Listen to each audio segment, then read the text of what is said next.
교회 신앙은 하나님으로부터 말씀을 받아가지고 계시를 받아가지고 그 말씀이 계시하는 데 따라서 우리의 삶의 근간을 이루고 그 근간을 이루어서 신앙생활을 해나가는 계시의 종교 혹은 말씀의 종교 이렇게 얘기를 합니다. 그러니까 모든 생활 우리가 말하고 행동하고 생각하는 것의 근거를 어디에 두고 하느냐 하면 하나님의 말씀에 두고 생활을 하게 되어져 있습니다. 내가 깨닫고 믿고 나아가는 모든 것의 근거에는 그 기본에는 하나님의 말씀이 있는 것입니다.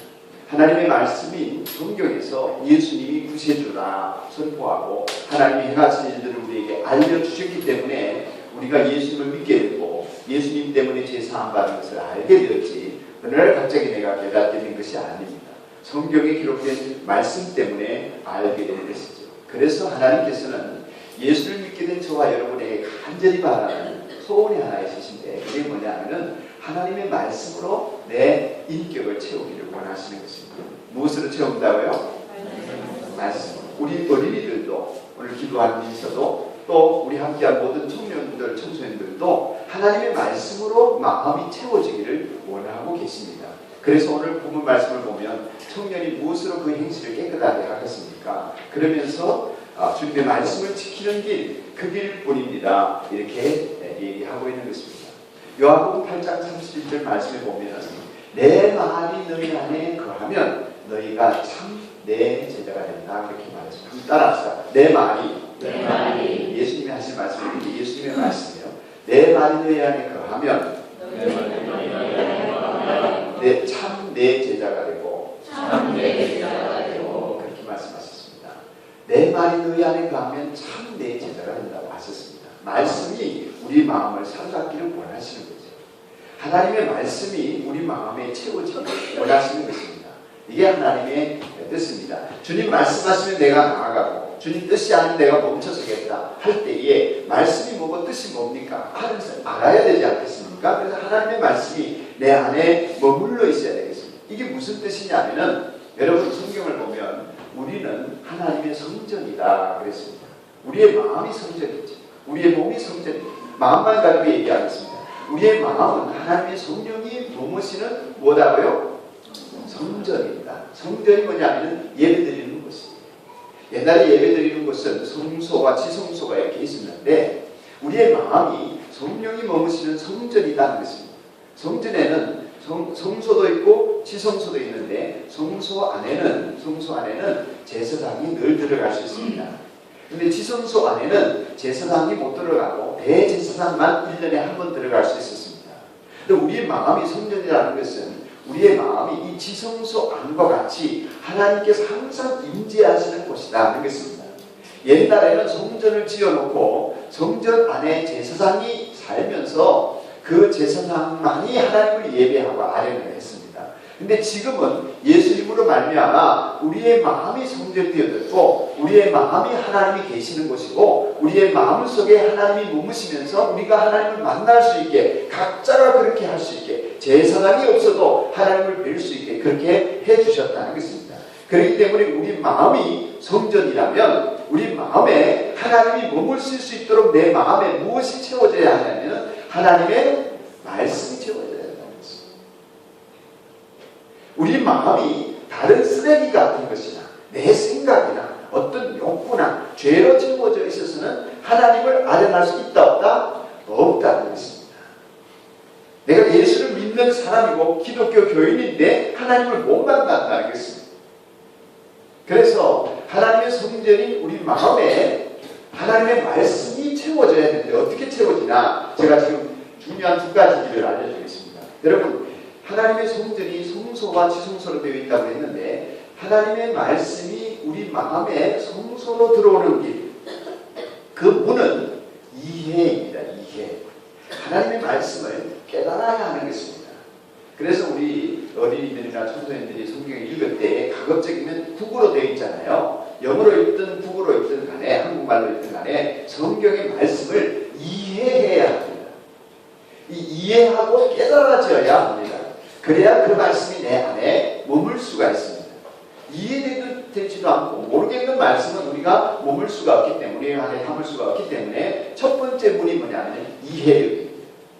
그래서 가급적 여러분 말씀 읽을 때 다 이해하지는 못한다 할지라도 이해되지 않는 것을 깨달으려고 애를 쓰고 또 이해하려고 애를 써야 그 말씀이 내 마음의 바깥문에서 성소 안으로 들어오듯이 내 마음에 그 말씀이 들어올 수가 있습니다. 이해되지 않는 말씀은 아무리 내 귀에 울려도 말씀이 내 바깥에 있습니다. 이해되면 일단 내 안에 들어옵니다. 근데 내 안에 들어오는 것으로 끝내서는 안 됩니다. 하나님의 말씀이 이해되어지는 것으로 끝나서는 안 된다는 얘기입니다. 이 이해되어진 말씀이 지성소 안에 하나님의 임재를 경험하는 지성소 안으로 커튼을 열고 들어가야 되는데 그 두 번째 문이 뭐냐면은 믿음. 뭐라고요? 믿음. 말씀을 믿음으로 받아야 하는 것입니다. 그런 줄로 믿어야 하겠습니다. 첫 번째 문은 뭐라고요? 이해력입니다. 마음에 담기기 위해서는 이해를 해야 합니다. 그래서 성경 공부도 하고 성경의 사전도 찾는 것입니다. 또 여러 번역본도 찾아보는 것입니다. 이해된 말씀이 내 안에 들어와 있습니다. 그러나 그것이 하나님을 만나게 하지 못합니다. 머릿속으로는 아는데 하나님을 만나려면 두 번째 문인데 그게 뭐라고요? 믿음의 문을 들어가야 합니다. 그래야 하나님의 임재를 경험할 수 있습니다. 하나님의 말씀을 믿음으로 받아야 합니다. 오늘 본문 말씀 15절을 보겠습니다. 15절 16절 같이 읽습니다. 시작. 나는 주님의 법을 묵상하며 주님의 길을 따라가겠습니다. 주님의 길을 기뻐하며 주님의 말씀을 잊지 않겠습니다. 아멘. 그 말씀이 우리 안에 자리 잡을 수 있도록 내가 그 말씀을 믿고 따라가며 묵상하며 좋겠습니다. 이런 고백이 우리에게 필요한 것입니다. 그래서 로마서 10장 10절의 말씀을 보면 사람이 마음으로 믿어 의에 이르고 입으로 시인하여 구원에 이른다고 했습니다. 마음으로 믿는다는 것이 뭐냐면 하나님의 말씀을 믿음으로 받아들이는 것입니다. 성경이 예수를 믿는 사람은 하나님의 자녀가 되었다. 그러면 그것을 믿음으로 받는 것은 뭐냐면 내가 하나님의 자녀임을 믿습니다 하는 것입니다. 내가 그것이 느껴지든 안 느껴지든 성경이 예수님을 영접한 사람, 그 이름을 믿는 사람은 하나님의 자녀라 했으니까 내가 누구라고 믿어야 돼요? 나는 하나님의 자녀라고 믿는 것이 하나님의 말씀을 내 지성소 아닌 내 마음에 담아두는 것입니다. 그래서 첫 번째 문이 뭐요? 이해력. 두 번째 문이요? 믿음. 이 믿음으로 하나님 앞에 간직하면서 그 말씀을 살아갈 때에 하나님께서는 그 말씀을 통하여 우리의 삶을 변화시켜 가시고 하나님의 능력을 나타내 보여주십니다.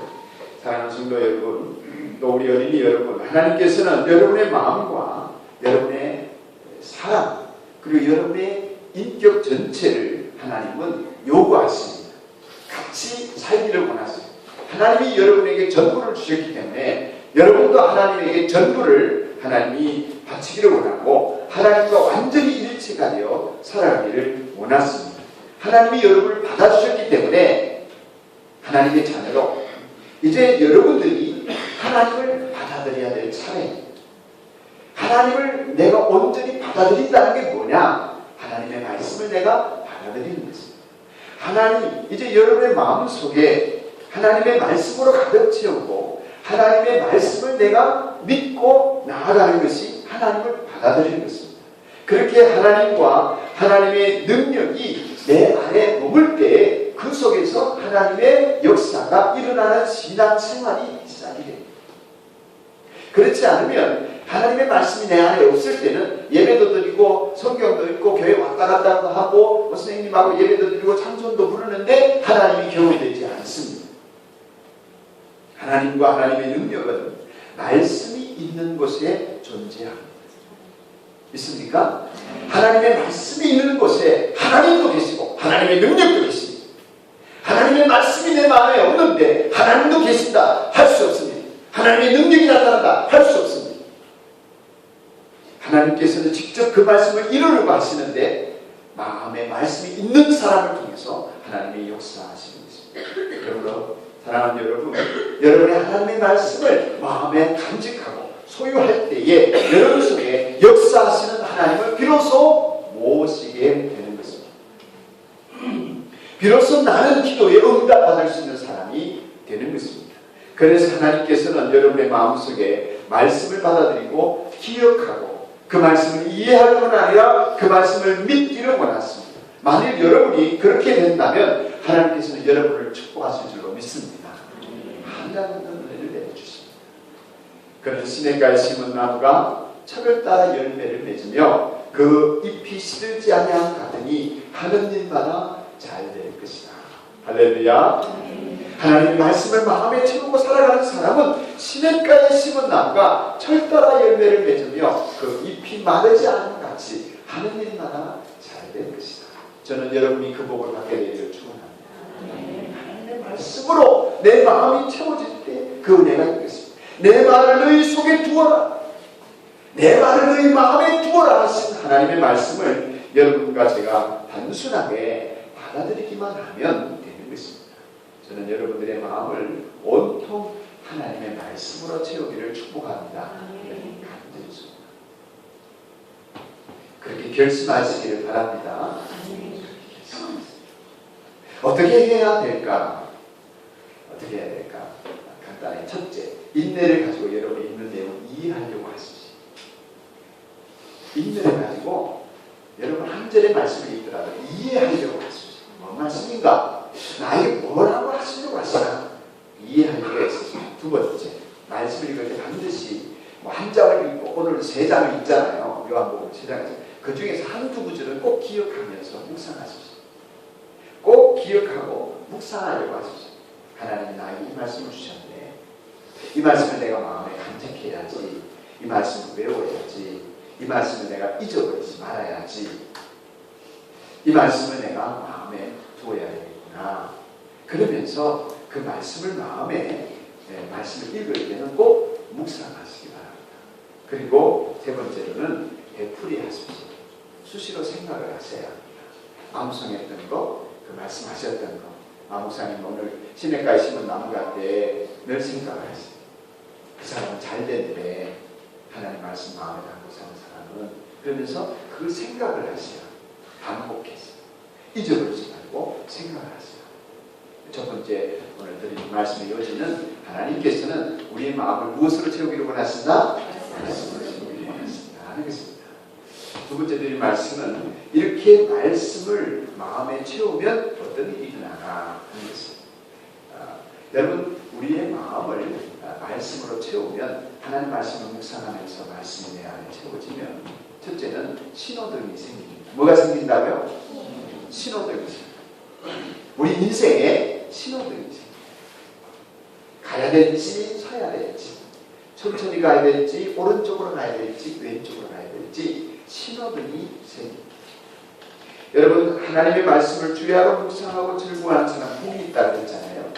복이 있는 사람의 내용이 뭐냐면 우리의 마음속에 이것을 해야 될지 말아야 될지 하는 것에 대한 선택이 분명해집니다. 그 형사가 다 형통하다 그랬는데 다 잘 된다 그랬는데 성경의 말씀을 읽다가 보면 그 말씀이 우리 안에서 역사하는 은혜가 있기 때문에 이걸 하지 말아야 된다 하는 것이 깨달아지는 것이 있습니다.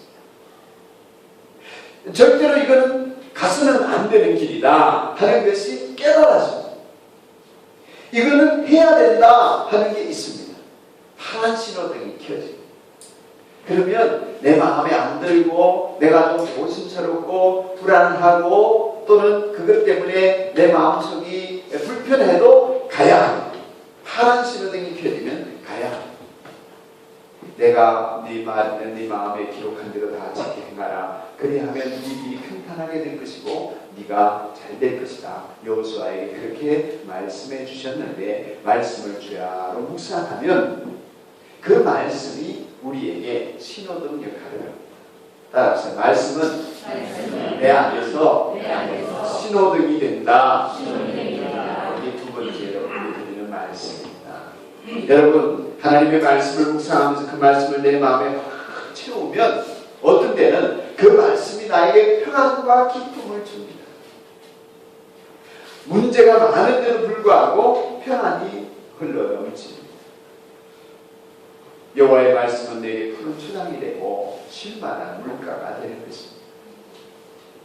내 영혼이 그 말씀의 꼴을 먹고 물을 마시면서 평안해집니다. 그럴 때는 그렇게 말씀을 묵상하면서 내 마음이 평안하고 기쁨이 솟아날 때는 그 말씀이 나를 이끌고 가는 많은 신호등을 켜주는 것입니다. 그래서 내 인생에 지금 가는 길을 열심히 살면 문제가 없어집니다. 염려 말고 가라는 것입니다. 이렇게 할까 저렇게 할까 갈등할 때에 말씀을 묵상하고 나면 하나님이 내 속에 평안과 기쁨의 생수가 솟아나게 하십니다. 그럴 때는 염려 없이 걱정과 염려는 내어버리고 기다려 보라는 것입니다. 하나님이 해놨을 것이 보여지겠다는 것입니다. 또 할까 말까 망설이지 말고 믿음으로 가라는 것입니다. 용기를 내어서 헌신을 하고 투자를 하고 희생을 하라는 것입니다. 봉사를 하라는 것입니다. 그러면 열매는 하나님이 맺게 해 주시겠다는 것입니다. 할렐루야. 말씀을 묵상할 때에 그런 평안과 기쁨의 생수가 솟아날 때는 바람이 내 마음 부드러지고 부드러워지고 이를 하면 할수록 기쁨이 샘솟고 뒤따라오는 열매를 경험하게 될 것입니다. 이렇게 말씀을 마음에 채우면서 묵상하면 깨달음도 많아집니다. 신호등이 생긴다고 하는 것은 깨달아지는 것입니다. 더 깊이 깨달아지는 것입니다. 더 아주 넓게 깨달아지는 것입니다. 더 광범위하게 인생을 보게 되는 것입니다. 더 많은 사람들에 대해서 내가 이해력이 생기게 됩니다. 서야 될지 가야 될지 만나야 될지 좀 거리를 둬야 될지 내가 적극적으로 해야 될지 내가 소극적으로 물러나야 될지 하나님은 말씀을 내 안에 채우면 그 기쁨과 평안으로 나의 길을 인도하여 주셔서 내가 아무것도 하지 않아도 일이 되어지게끔 내 마음을 평안하게 하시고 내가 열심히 하면 그 일에 따라서 하나님이 모험을 하는데도 불구하고 그 모험이 좋은 결실을 맺게 해주신다 하는 것입니다. 말씀을 내 마음에 채우면 무엇이 생긴다고요? 신호등이 있습니다. 그래서 여러분은 인생을 살아갈 때에 그 하나님의 말씀으로 인한 신호등을 따라가시기를 축복합니다. 아멘. 내 생각대로 살면 내 소신껏 살면 그 신호등이 잘못 가요. 그 신호등이 잘못됩니다. 서야 되는데 가버려요. 오른쪽으로 가야 되는데 왼쪽으로 가버려요. 그러니까 말씀의 신호등을 따라가려면 내 마음을 말씀으로 채우고 말씀을 묵상하고 내 마음에 하나님의 말씀을 채우면 그 말씀이 내 인생의 신호등이 되기 때문에 10년을 살아도 30년을 살아도 우리가 하나님 말씀 안에 좋은 열매를 맺습니다. 제가 실패한 이유 중에 하나는 실패할 때마다 저를 돌아볼 때에 저의 모습은 뭐냐면 하나님의 말씀의 신호등을 내가 주목하지를 않았어요. 그때는 돌아보면 꼭 실패합니다. 되는 것 같았는데 넘어집니다. 될 것 같았는데 실패합니다. 이룰 수 있을 것 같았는데 못 이룹니다. 그럴 때마다 돌아보면 내가 하나님의 말씀의 신호등에 집중하지 않고 내 짐작으로 했어요. 내 생각과 경험으로 했어요. 하면 되겠지 하고 했어요. 그럴 때마다 실패했어요. 저는 이제 그렇게 살고 싶지 않습니다. 할렐루야. 여러분도 그렇게 살지 않기를 축복합니다. 우리 어린이 때부터 청소년 때부터 그렇게 살면 하나님은 여러분을 놀랍게 여러분과 함께 하면서 이삭에게 축복하신 것처럼 요셉에게 형통하게 하신 것처럼 다니엘을 들어 쓰신 것처럼 우리 어린이들과 청소년들을 들어 쓰실 줄로 믿습니다. 얼마나 훌륭하게 될지 모릅니다. 하나님의 말씀이 내 안에 채워지고 그 말씀의 신호등을 따라가는 사람에게는 그런 복이 있습니다. 그래서 하나님의 말씀은 우리 어릴 때부터 네 가정에서 아버지는 어린 아이들에게 말씀을 가르치고 암송하게 하고 마음에 새기게 만들어주라고 했습니다. 그래야 우리 아이들이 하나님 앞에 복받고 하나님 앞에 잘되게 살아갈 수가 있기 때문에 그렇습니다. 이렇게 하나님이 우리에게 말씀의 시동등을 켜주실 수 있도록 내가 하나님 말씀을 묵상하며 나아가는 것은 하나님과 동행하는 것이고 하나님과 동역하는 인생이 되는 것입니다. 여러분 예외 없이 하나님과 함께 여러분 인생의 길 길을 걸어가기를 축복합니다. 그렇게 내 속에서 하나님이 말씀으로 역사하여 주시면 생기가 솟습니다. 하나님의 말씀은 살아있고 운동력이 있다 그랬습니다. 히브리서 4장 12절의 말씀입니다. 참 신기하게 너무 지치고 괴롭고 어려운 상황인데 하나님의 말씀을 용기를 그럴 때는 여러분 인생이 지치고 힘들 때는 성경도 보기 싫거든요.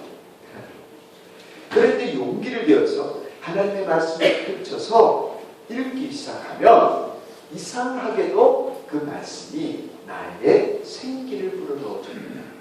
여러분 그런 경험하신 분들 고개를 끄덕끄덕 아니면 아니요. 하나님의 말씀은 우리가 피곤하고 지쳐있는데 말할 수 없이 내 마음이 완악해지고 불편하고 분노하고 원망이 가득 찼는데 하나님 말씀을 대하면 내 육체가 가벼워지고 내 마음이 순해지고 부드러워지고 따뜻해지고 그런 은혜가 있습니다. 이 현상을 성경은 새 힘을 주신다 이렇게 되어 있습니다. 따라합시다. 새 힘을 주신다. 새 힘을 주신다. 말씀의 신호등과 함께 새 힘을 주신다. 이사야서 40장 31절 말씀입니다. 같이 한번 찾아 읽어볼까요? 이사야 40장 31절.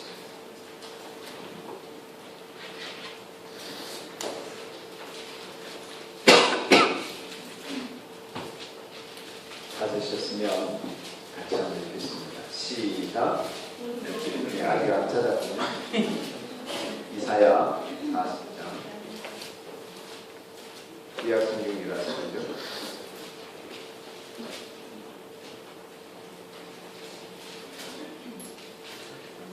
이렇게 파워포인트로 탁 띄워줘도 좋은데 우리 어린이들이 있기 때문에 같이 찾아보는 것이 더 좋을 것 같아서 파워포인트를 좀 안 띄웁니다.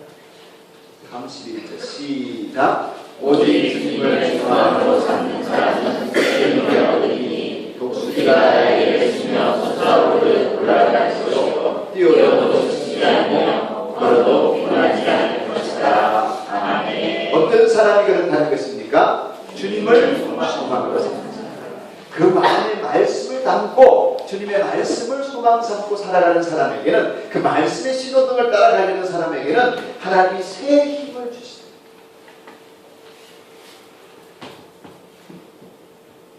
우리 지식과 경험으로는 안 될 것 같은데 이 새 힘을 받으면 된다 하는 확신이 있습니다. 할렐루야. 아멘. 내 경험상으로는 사람들의 말을 들어보면 여건으로는 안 될 것 같은데 이 새 힘을 받으면 할 수 있다 이런 생각이 듭니다. 그러면 주님 믿습니다 하고 나아가면 잘 되게 됩니다. 여러분 속에 이 새 힘이 솟아나고 그러므로 말미암아 여러분 인간의 생각으로 안 되는 일들이 성취되어지는 믿음의 사람, 기적을 경험하는 믿음의 사람이 되시길 축복합니다. 아멘. 말씀을 묵상하면 말씀의 신호등이 생깁니다. 세 번째 드린 말씀은 뭐냐면은 하나님의 말씀은 씨앗과 같다 하는 것입니다. 따라하겠습니다. 말씀은 씨앗과 같다. 예수님께서 씨 뿌리는 비유를 말씀하시면서 말씀을 뿌리는 것은 씨앗을 뿌리는 것 같다 이렇게 말씀해 주셨어요. 젊은이가 어떻게 해야 그 인생을 깨끗하게 살 수 있겠습니까? 주님의 말씀을 지키는 길, 그 길뿐입니다. 내가 온 마음을 다하여 주님을 찾습니다. 오늘 성경을 그렇게 말씀했는데 말씀은 씨앗과 같아서 그 말씀이 내 마음에 새겨지고 심겨지면 좀 시간이 지나야 싹이 납니다. 씨앗을 심으면 바로 싹이 납니까? 아닙니다. 좀 시간이 걸립니다. 몇 날 며칠이 있어야 싹이 돋게 되어 있습니다. 씨앗이 싹을 내기 위해서는 조용히 땅 속에 계속 머물러 있어야 합니다. 왜 제가 이 말씀이 씨앗과 같다는 말씀을 드리냐면은 하나님의 말씀도 여러분의 마음속에 어느 정도 담겨져서 씨앗이 머물러 있는 시간이 필요합니다. 말씀이 내면화되어요. 하나님의 말씀이 묵상이 되어져서 내 안에서 내 피 내 영혼 속에 충만한 할 수 있는 그런 시간이 필요합니다. 그게 뭐냐면 말씀이 묵상이 되어지는 것입니다.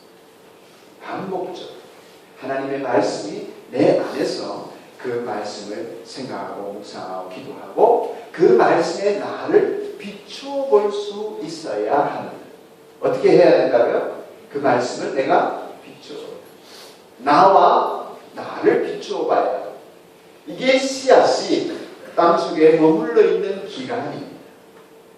하나님의 말씀을 내가 알았다, 들었다, 깨달았다 이런다고 해서 그 말씀이 확 능력으로 나타나는 것이 아니고 그 말씀의 씨앗이 내 속에서 내 인생을 비춰보고 내 성격을 비춰보고 내 살아온 길을 비춰봤을 때에 나는 어떤가 하는 것이 깨달아질 만큼 묵상이 되어져야 해요.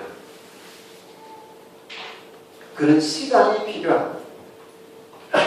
그런 시간이 지나면 말씀이 싹을 내요. 열매를 맺습니다. 그래서 말씀은 이 씨앗과 같기 때문에 말씀을 묵상하면서 그 말씀에 나를 비추어 보는 어느 정도의 시간이 지날 필요가 있습니다. 그것이 어떤 사람에게는 하루일 수도 있고 어떤 사람에게는 한 달일 수도 있는데 어쨌든 하나님의 말씀이 온종일 내 안에 머물러 있고 내 안에 역사하고 활동하실 수 있도록 내가 마음을 들이고 시간을 들여야 합니다. 때로 하나님의 말씀을 알고 있고 암송도 하지만 그 말씀이 복으로 나타나고 힘으로 나타나고 열매로 나타나지 못하고 기도 응답으로 나타나지 못하는 가장 중요한 이유는 뭐냐면 그 말씀이 자랄 시간이 없었어요. 그 말씀을 내 인생에 비추어 보면서 그 말씀에 비추어 내가 어떻다는 것을 깨달으며 그 말씀이 내 안에서 숙성되어지고 자라는 시간이 없었던 거예요. 그냥 알고 있었습니다. 그냥 깨닫고 있었어요. 아, 나는 하나님의 자녀야 이러고 있었을 뿐이지. 그럼 자녀는 어떻게 해야 되고 하나님과 자녀는 남 관계가 어때야 되고 이런 것이 숙성이 안 되죠. 그냥 씨앗으로 머물러 있는 거예요. 그렇다는 사실로만 머물러 있는 거예요.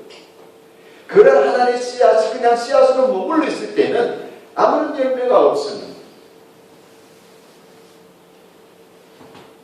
깨달아지기를 축복합니다. 아멘. 말씀이 역사가 일어나려면 자랄 시간은 충분히 우리 안에 있어야 합니다. 그러면 하나님의 말씀은 아까 말씀드린 대로 히브리 4장 11절에 살아있고 운동력이 있어서 어떤 양날 칼보다 더 날카롭습니다. 성경이 그렇게 말했습니다. 어떤 양날 칼보다 더 날카롭습니다. 그래서 사람 속을 꿰뚫어 혼과 영을 갈라내고 관절과 옷을 갈라놓기까지 하며 마음에 품은 생각과 의도를 밝혀내. 할렐루야. 아멘. 하나님의 말씀이 내 안에 숙성이 되어지면 내 생각과 의도를 밝혀내. 그래서 나는 선한 의도인 척 했는데 숨은 의도는 악한 거야. 나는 그냥 착한 마음으로 봉사한다고 했는데 숨은 의도는 이기심이야. 남을 위한 봉사가 아니야. 내 이기심이야. 이게 깨달아져. 숨은 의도가 드러나요. 이게 좋은 거예요? 나쁜 거예요? 네, 기분 나쁘시지만 좋은 거예요. 마음에 품은 생각과 의도를 밝히냅니다. 그래서 복 있는 사람은 악인의 길을 따르지 아니하며 죄인의 길에 서지 아니하며 오만한 자의 자리에 앉지 아니하며 오로지 주님의 율법을 즐거워하며 밤낮으로 그 묵상하는 자라. 왜? 내 생각의 의도를 숨은 의도를 하나님과 밝히겠습니다. 그래서 그 말씀이 열매 맺도록 나를 인도해 가시니 때문입니다. 말씀을 접습니다. 여러분, 사랑하는 여러분, 제가 이 목사가 우리 어린이들과 청소년들, 청년 여러분들에게 간곡히 부탁을 드리는 것은 여러분의 마음을 세상과 세상의 생각들과 욕망들로 채우는 그런 성전이 되지 않게 되기를 축복합니다. 아멘. 내 욕구만 가득 찬 하나님이 너무너무 머물기가 힘들어요. 하나님이 그 안에 계시니까 너무 힘들어요.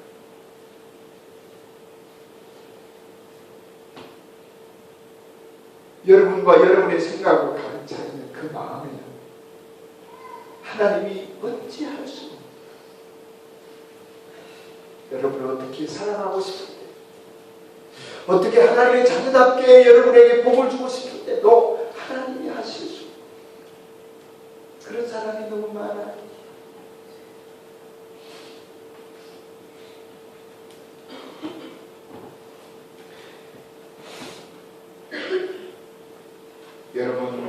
여러분의 마음과 생각 안에 우리 하나님과 그분의 말씀들로 가득 찬 성전이 되게 하시기를 축복합니다. 10절부터 13절까지를 읽겠습니다. 10절부터 13절 시작. 내가 원하여 주님을 찾습니다. 주님의 기름에서 벗어나지 않게 하여 주십시오. 내가 주님께 범죄하지 않으려고 주님의 말씀을 내 마음속에 깊이 간직합니다. 찬송을 받으실 주님, 주님의 은혜를 나에게 가르쳐 주십시오. 주님의 입으로 말씀하신 모든 기회를 내 입술이 큰 소리로 반복하겠습니다. 아멘. 여러분, 말씀이 이해하기 어렵더라도 인내를 가지고 말씀을 대하면, 온 마음을 다하여 주님을 찾으면 여러분 그것으로 하나님께서는 여러분에게 복을 만들어 주시고 그것으로 여러분에게 잘되는 길을 인도하여 가실 줄로 믿습니다. 기도하겠습니다.